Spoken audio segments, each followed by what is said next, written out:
Funciones anatómicas y fisiológicas del organismo. A continuación se explicará la fisiología de células, tejidos y sistemas, incluyendo la organización funcional del cuerpo, el medio interno, la homeostasis y sus controles. También se ofrecerá una introducción a la anatomía, abarcando la posición anatómica, los planos, la terminología y las bases del aparato locomotor. Además, se describirán los sistemas nervioso y endocrino como ejes de regulación, el aparato cardiocirculatorio y su respuesta al ejercicio, el aparato respiratorio y los mecanismos de ventilación e intercambio gaseoso, la fisiología del sistema digestivo desde la boca hasta el intestino grueso, y el metabolismo energético, con el papel central del ATP y el uso de hidratos, lípidos y proteínas. Capítulo 1. Introducción a la fisiología. Células, tejidos y sistemas en el organismo. Bienvenido a este primer capítulo, dedicado a comprender la organización funcional del cuerpo humano. Aquí exploraremos qué estudia la fisiología, cómo se organiza el cuerpo en distintos niveles, y por qué la célula es considerada la unidad funcional fundamental. También abordaremos los conceptos de medio interno, homeostasis y mecanismos de control. Comencemos. Introducción al estudio de la fisiología. La fisiología forma parte de las ciencias naturales. Se centra en estudiar el funcionamiento de los organismos vivos. La fisiología humana, por tanto, es la ciencia que estudia el funcionamiento del cuerpo humano. Su objetivo es comprender cómo funcionan los diferentes órganos y sistemas, cómo late el corazón, cómo digerimos los alimentos, cómo mantenemos el equilibrio o generamos movimiento. La fisiología se asocia siempre al concepto de función. Organización funcional del cuerpo humano. Aunque el organismo funciona como un todo integrado, su estudio se facilita dividiéndolo en partes para analizarlas de manera individual. Aún así, debemos recordar que todas ellas trabajan coordinadamente para mantener la vida. La célula como unidad funcional del cuerpo humano. Un adulto de unos 70 kilos posee alrededor de 30 billones de células. Estas células son pequeños organismos capaces de nutrirse, reproducirse y morir. En los organismos pluricelulares, como el nuestro, existen muchos tipos de células especializadas, pero la mayoría comparten características básicas. Sus partes principales, su composición química y sus sistemas funcionales. Dentro de una célula típica distinguimos dos estructuras principales, el núcleo y el citoplasma. La membrana plasmática rodea la célula y la separa del medio que la rodea. El núcleo actúa como el centro de control, ya que contiene la información genética que determina las funciones de la célula. Está separado del citoplasma por la membrana nuclear. El citoplasma es un fluido espeso que rodea al núcleo y contiene los orgánulos celulares. Composición química de la célula. Los componentes químicos principales son agua, iones, proteínas, lípidos y carbohidratos. El agua constituye del 70 al 85% del total celular, y sirve como medio líquido interno. Los iones, también llamados electrolitos, son sustancias inorgánicas disueltas en el agua y necesarias para el funcionamiento celular. Entre los más abundantes están el potasio, el magnesio y los fosfatos. Las proteínas son el segundo componente más abundante y se dividen en estructurales y funcionales. Los lípidos, insolubles en agua, forman la membrana celular y funcionan como reserva energética. Los carbohidratos actúan principalmente como fuente de energía. La membrana plasmática es una bicapa lipídica donde se insertan proteínas. No es un mero límite físico, regula el paso de sustancias hacia dentro y fuera de la célula y permite la comunicación con su entorno. Las proteínas de membrana forman canales que permiten el tránsito de sustancias hidrosolubles. En el citoplasma encontramos diversos orgánulos especializados. El retículo endoplásmico es una red de canales. Puede ser rugoso, encargado de la síntesis de proteínas, o liso, responsable de sintetizar lípidos y carbohidratos. El aparato de Golgi procesa sustancias y forma vesículas de transporte. Los lisosomas actúan como el sistema digestivo celular. Las mitocondrias son las centrales energéticas, donde se oxidan los nutrientes y se obtiene energía.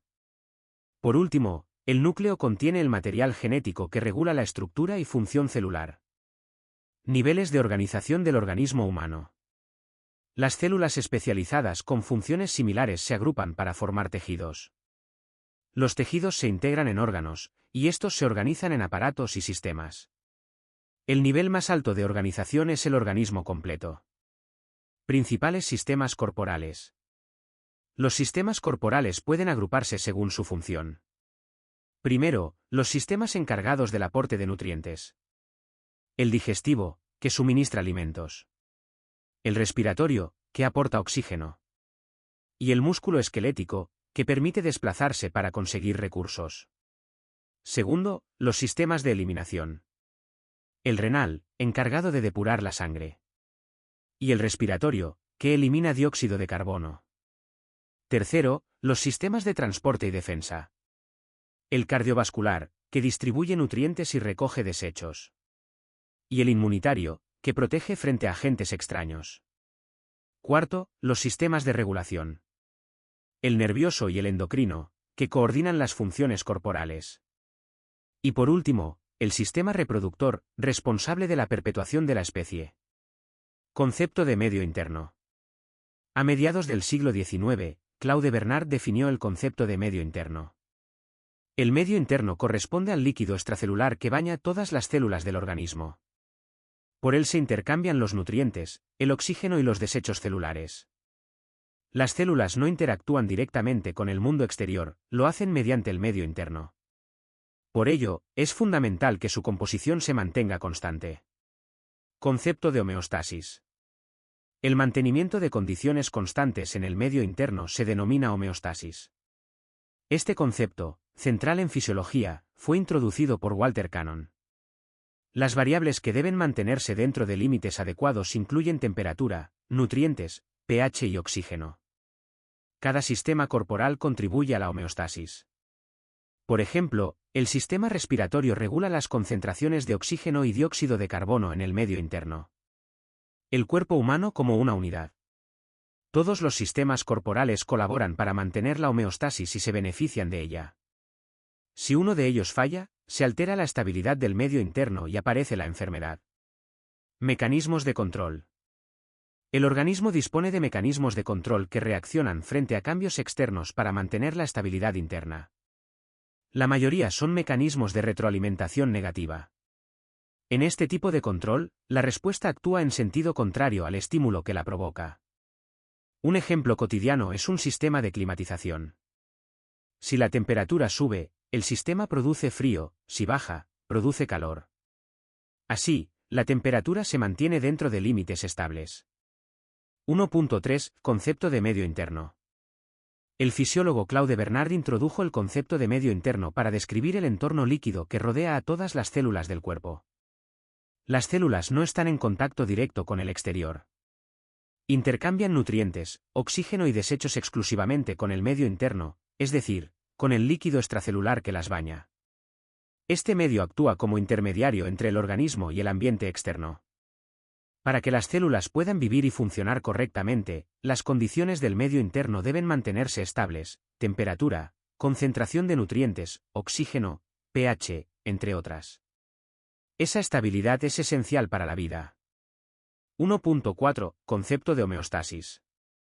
El término homeostasis fue introducido por Walter Cannon. Se refiere al conjunto de mecanismos mediante los cuales el organismo mantiene constantes las condiciones del medio interno. Aunque el ambiente externo cambie, el medio interno se regula cuidadosamente. Cada sistema corporal contribuye a la homeostasis. Por ejemplo, el sistema respiratorio mantiene estables los niveles de oxígeno y dióxido de carbono. El sistema renal regula la composición del plasma y elimina sustancias de desecho. El sistema endocrino regula el metabolismo y el crecimiento mediante hormonas. Cuando la homeostasis se rompe, aparece la enfermedad. 1.4.1 Interacción entre los distintos sistemas corporales. El organismo funciona como una unidad. Los sistemas corporales dependen unos de otros y colaboran para mantener el equilibrio interno. Si un sistema falla y deja de contribuir a la homeostasis, todo el organismo se ve afectado. Por lo tanto, la vida depende de la interacción armoniosa de todos los sistemas funcionales. 1.5 Mecanismos de control.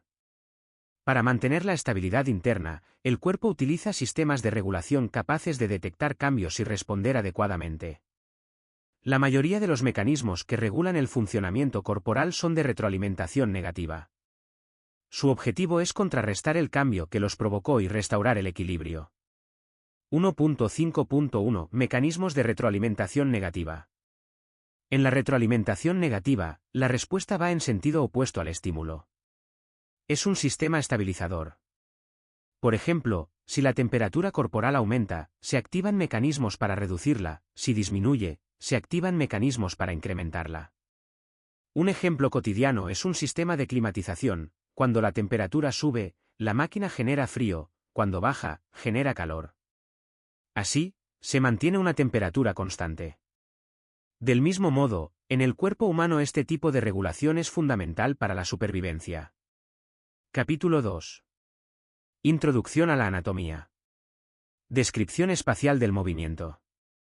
Pasamos ahora al estudio de la anatomía, la ciencia que analiza la estructura del cuerpo humano. Objetivos. La anatomía estudia cómo está organizado el cuerpo, con énfasis en el aparato locomotor. Considera la posición anatómica, los planos y ejes del cuerpo, la terminología básica y la identificación de huesos, articulaciones y músculos principales.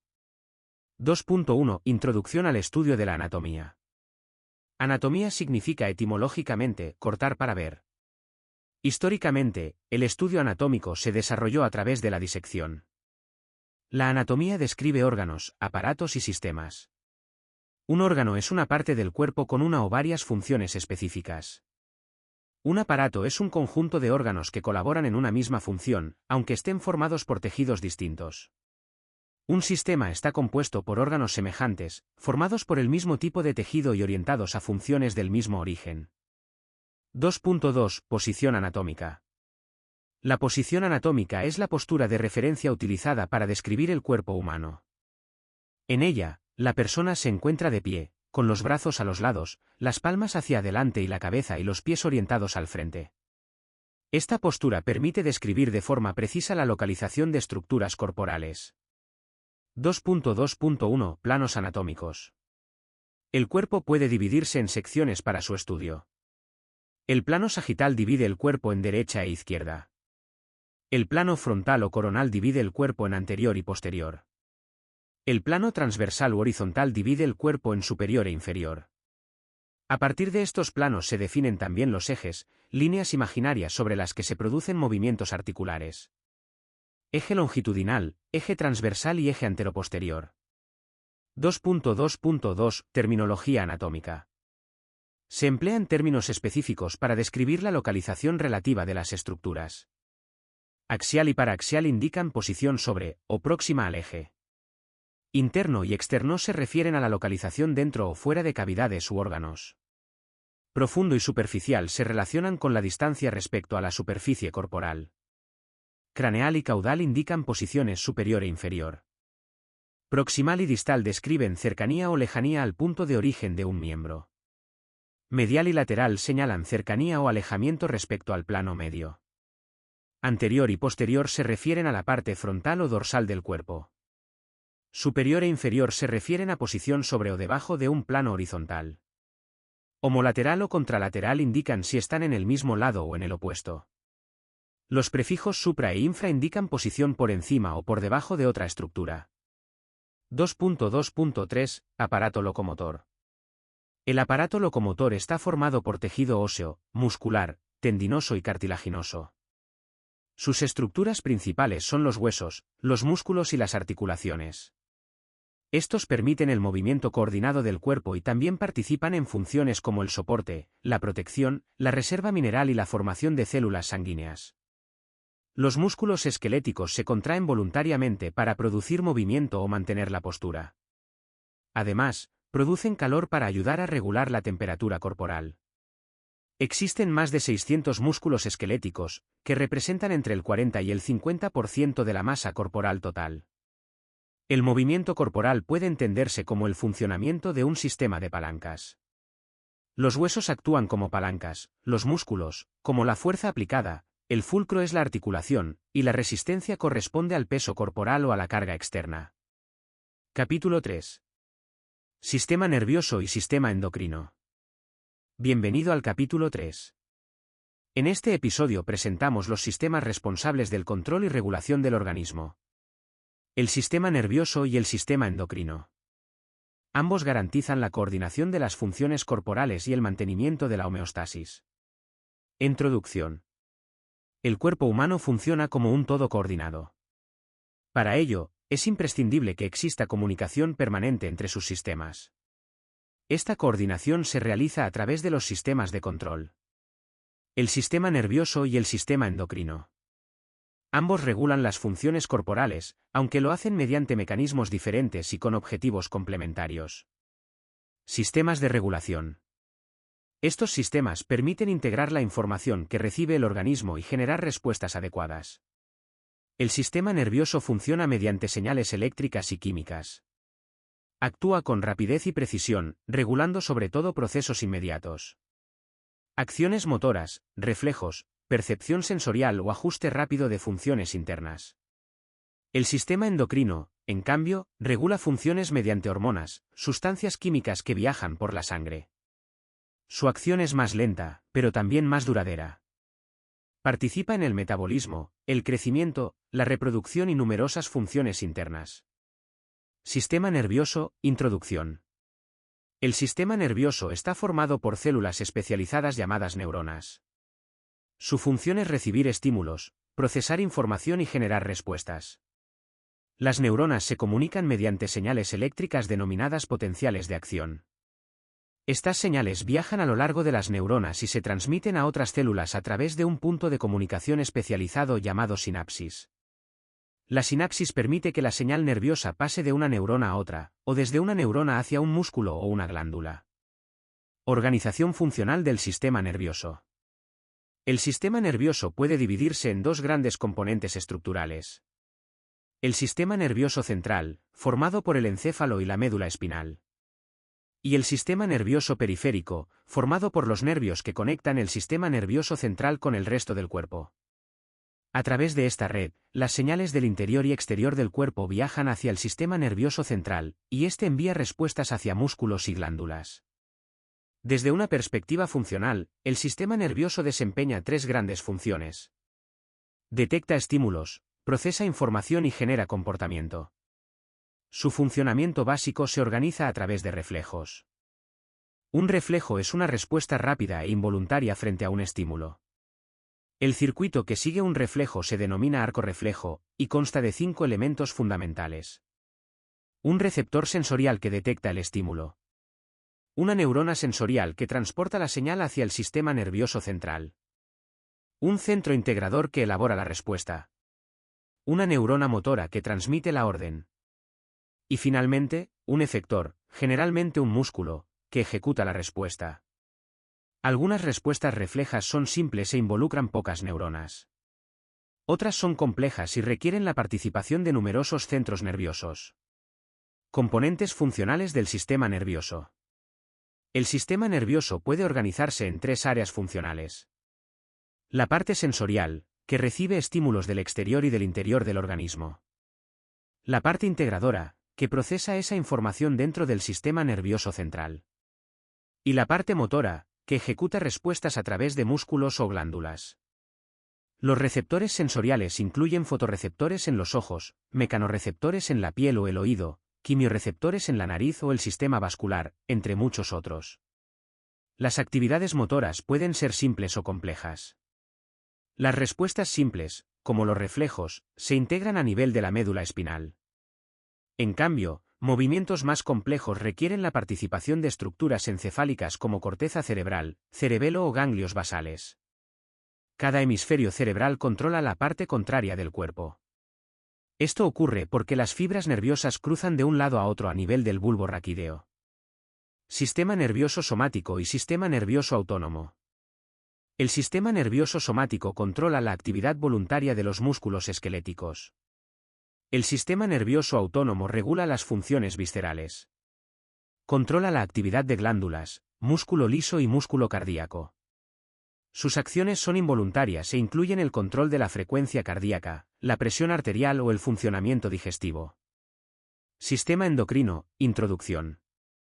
El sistema endocrino se basa en hormonas, sustancias químicas que se liberan a la sangre y actúan sobre células específicas en órganos distantes. Las hormonas pueden clasificarse en esteroides o no esteroides, según su estructura química. El sistema endocrino controla y regula múltiples funciones como el metabolismo, el crecimiento, la reproducción y el equilibrio interno del organismo. Sus glándulas más importantes incluyen la hipófisis, la tiroides, las suprarrenales, el páncreas y las gónadas, entre otras. Cada una secreta hormonas con funciones específicas que permiten coordinar procesos de largo plazo. Conclusión del capítulo 3. En este capítulo hemos conocido los sistemas encargados del control corporal. El sistema nervioso actúa rápidamente mediante señales eléctricas para regular funciones inmediatas. El sistema endocrino actúa de forma más lenta pero prolongada, mediante hormonas transportadas por la sangre. Ambos sistemas están íntimamente relacionados, y gracias a su acción coordinada se preserva la homeostasis y la función integrada del organismo. Capítulo 4. Aparato cardiocirculatorio. Bienvenido al capítulo 4, el aparato cardiocirculatorio. En este episodio exploraremos el sistema responsable del transporte de sustancias esenciales en nuestro organismo, así como de la defensa interna y la respuesta al ejercicio. Comenzamos. Introducción. El aparato cardiocirculatorio es el sistema encargado del transporte y la defensa del organismo. Está formado por la sangre, el corazón y los vasos sanguíneos. La sangre es un tejido líquido complejo. Su función principal es transportar oxígeno, dióxido de carbono y nutrientes hacia las células, y retirar sus productos de desecho. Circula por un circuito cerrado, impulsada por la acción de bombeo del corazón. Además, el sistema inmune protege frente a agentes dañinos externos o internos. Composición de la sangre. En una persona adulta de alrededor de 70 kilos, circulan aproximadamente 5 litros de sangre. Se compone de dos grandes fracciones. Una parte líquida llamada plasma. Una parte celular formada por tres tipos de elementos. Glóbulos rojos o eritrocitos. Glóbulos blancos o leucocitos. Plaquetas. Funciones generales de la sangre. La sangre cumple varias funciones esenciales. 1. Transporta nutrientes y oxígeno desde los sistemas digestivo y respiratorio hacia todas las células. 2. Retira los productos de desecho y el dióxido de carbono desde las células hacia los órganos de excreción. 3. Transporta hormonas y otras sustancias que regulan el funcionamiento corporal. 4. Absorbe el calor generado por los órganos internos y lo transfiere hacia la superficie de la piel, donde puede disiparse con mayor rapidez. Funciones de las células sanguíneas. Los glóbulos rojos contienen hemoglobina, una proteína que transporta oxígeno desde los pulmones a todo el organismo. También transportan dióxido de carbono de regreso hacia los pulmones para su eliminación. Los glóbulos blancos participan en la defensa del cuerpo ante agentes extraños como bacterias o virus. Los leucocitos fagocitan los agentes invasores, activan procesos inflamatorios y producen anticuerpos. Las plaquetas previenen y controlan la hemorragia formando coágulos cuando se daña un vaso sanguíneo. Sistema cardiovascular. El sistema cardiovascular está formado por el corazón y un conjunto de vasos, arterias, capilares y venas. El corazón es un órgano muscular compuesto por 4 cavidades. 2 aurículas. 2 ventrículos.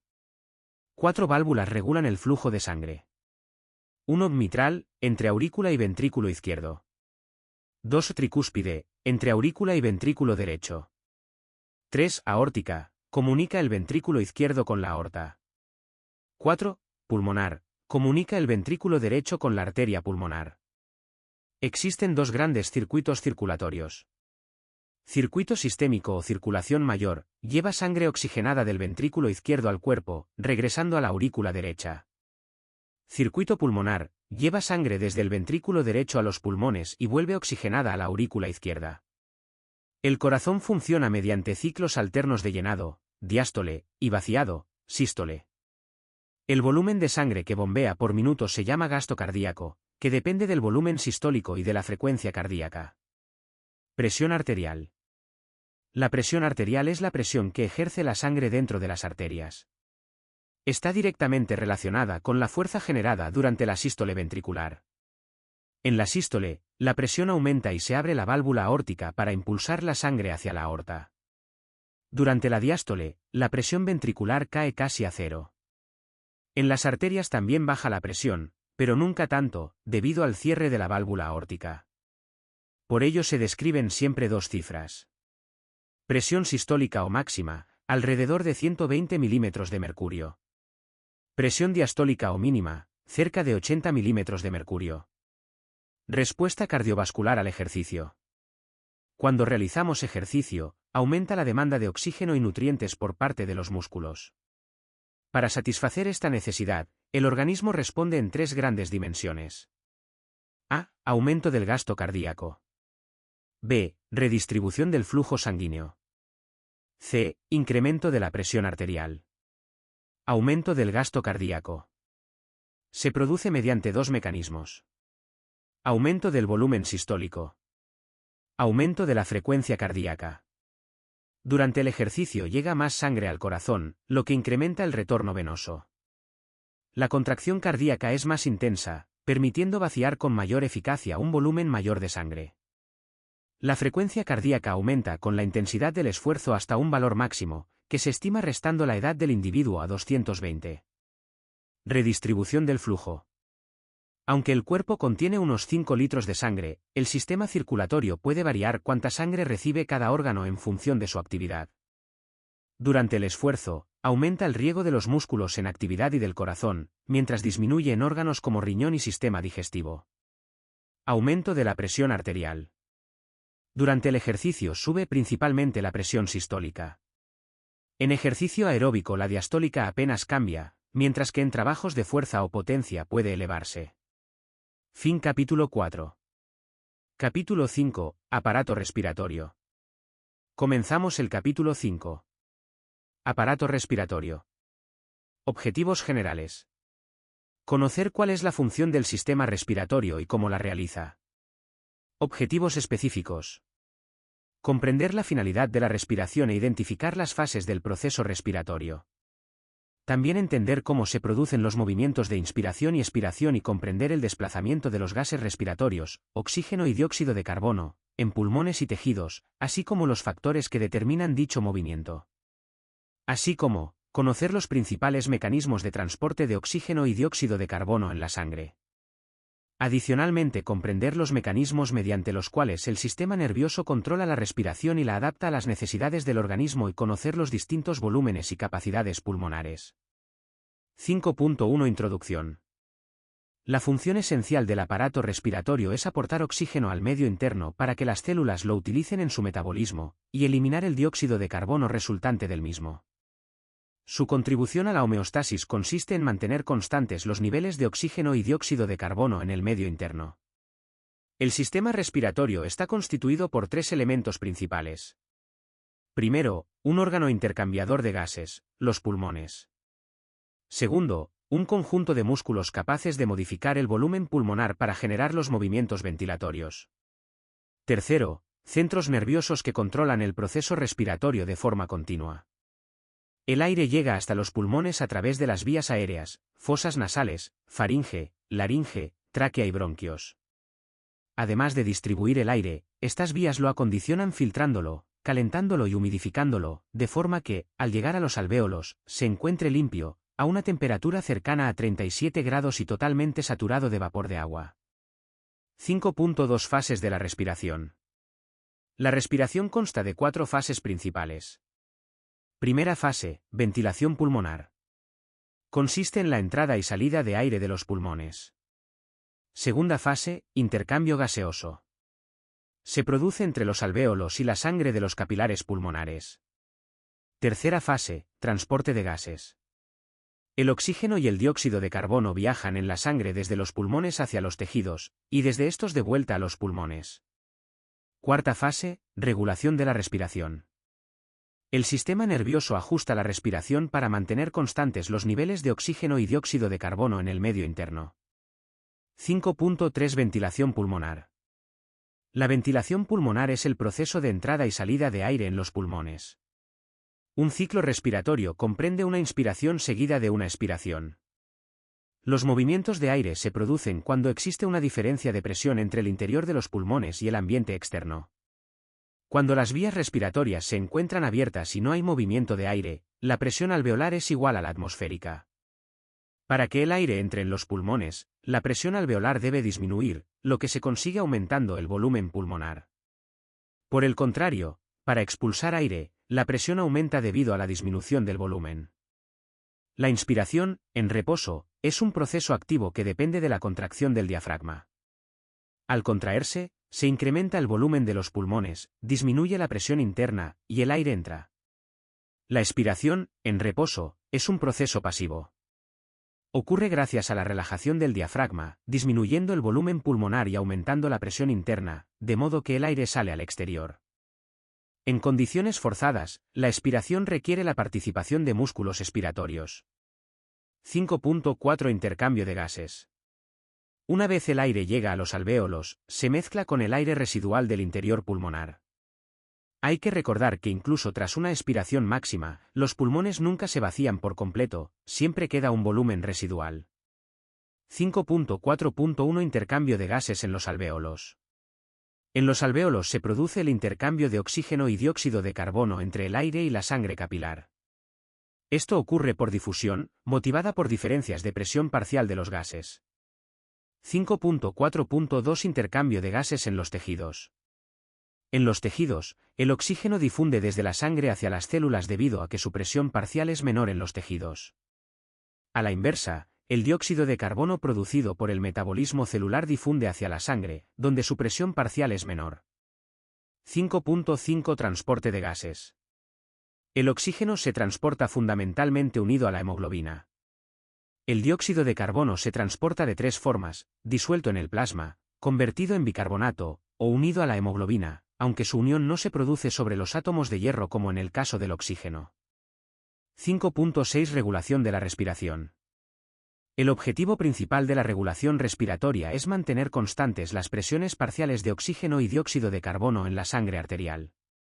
Esto requiere también mantener constantes sus valores en el aire alveolar.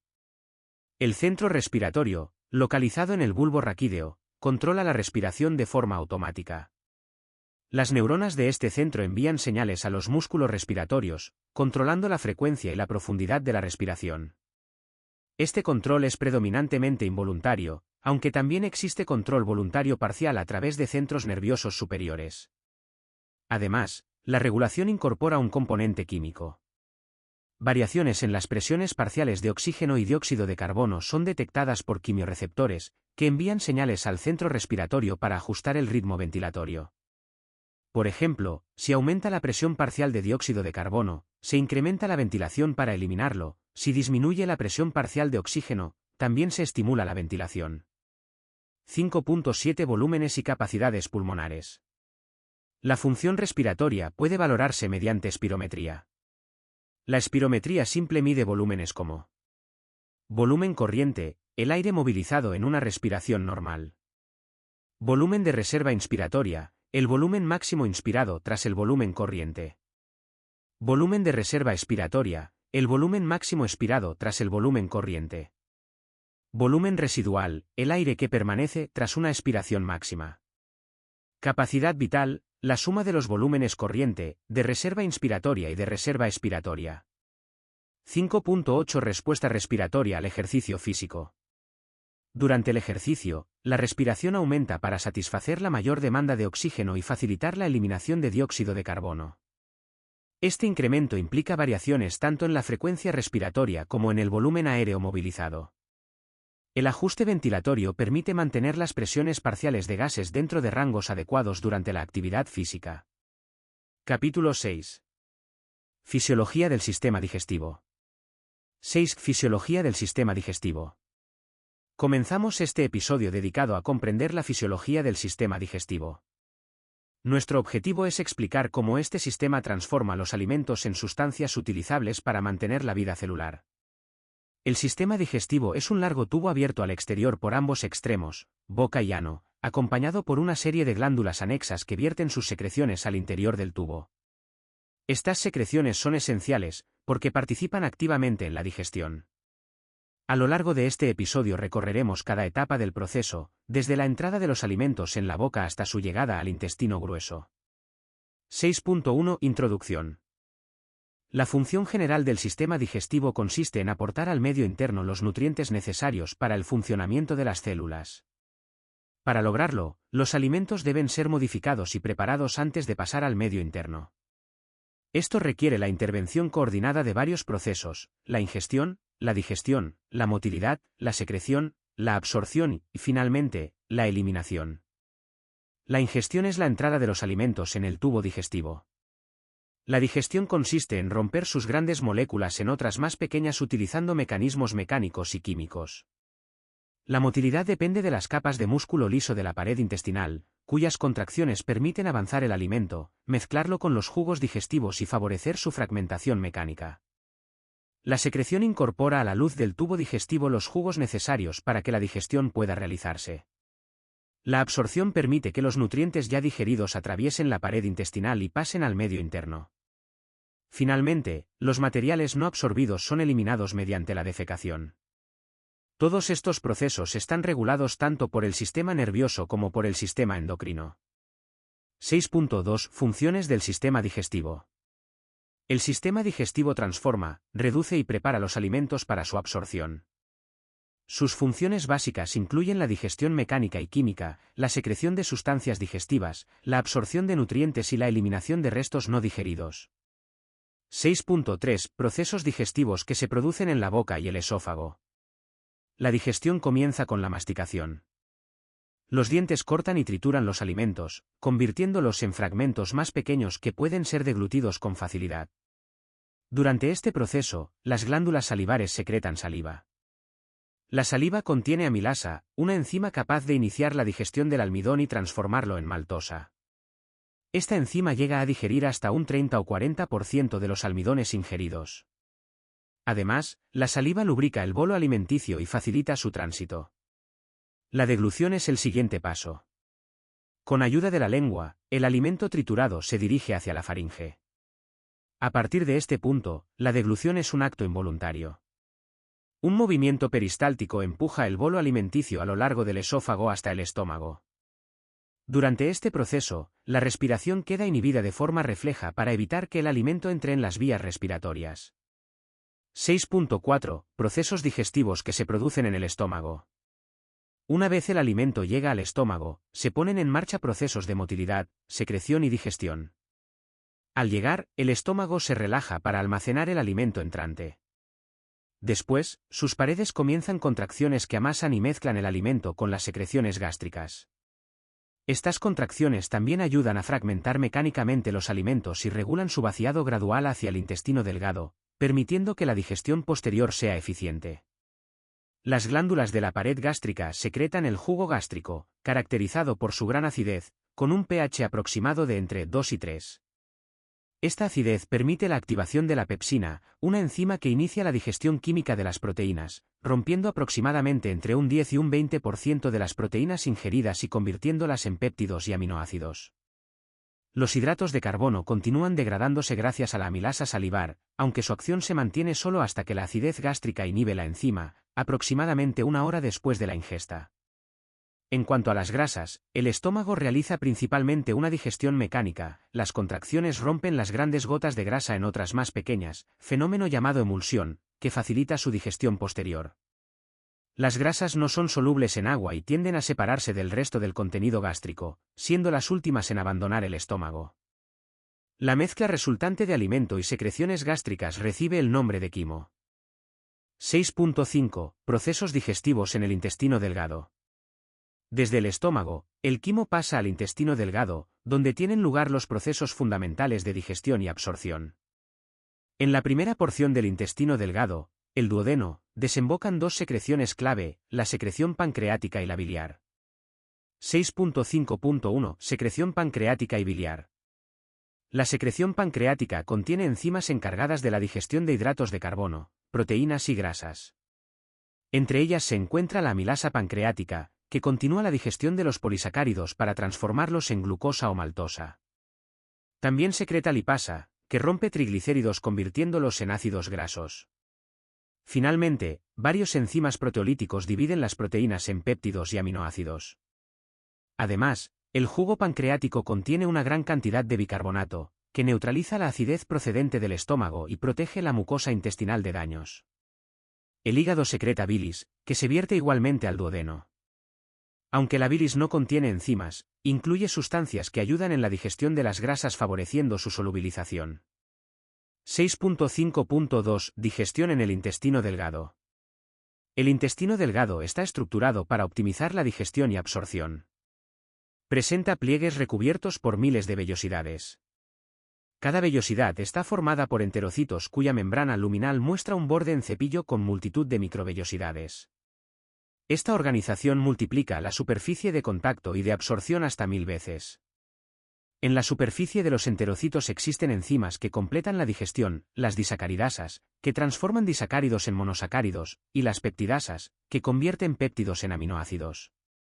Gracias al trabajo conjunto de los enzimas pancreáticos y de los enterocitos, se completa la digestión de las moléculas complejas en sus unidades mínimas, los carbohidratos en monosacáridos, las grasas en ácidos grasos y las proteínas en aminoácidos.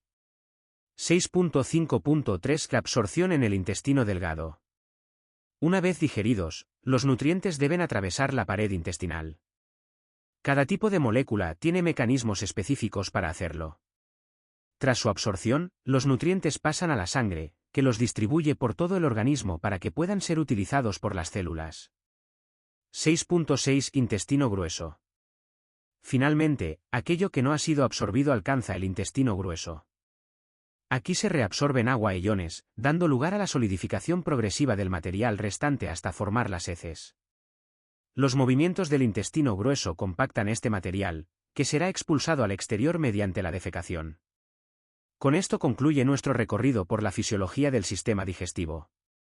Hemos visto cómo los alimentos viajan desde su entrada por la boca hasta su eliminación, pasando por procesos de transformación complejos y altamente especializados que permiten aportar a las células los nutrientes que necesitan para vivir. Capítulo 7. Metabolismo energético. 7. Metabolismo energético. En este episodio analizaremos el metabolismo energético, es decir, el conjunto de procesos mediante los cuales las células obtienen y utilizan la energía necesaria para llevar a cabo sus funciones. Comprenderemos qué es el metabolismo, por qué el ATP ocupa un lugar central y cómo se transforman los hidratos de carbono, los lípidos y las proteínas para generar energía. 7.1 Introducción. Las células requieren energía de forma constante para mantenerse vivas.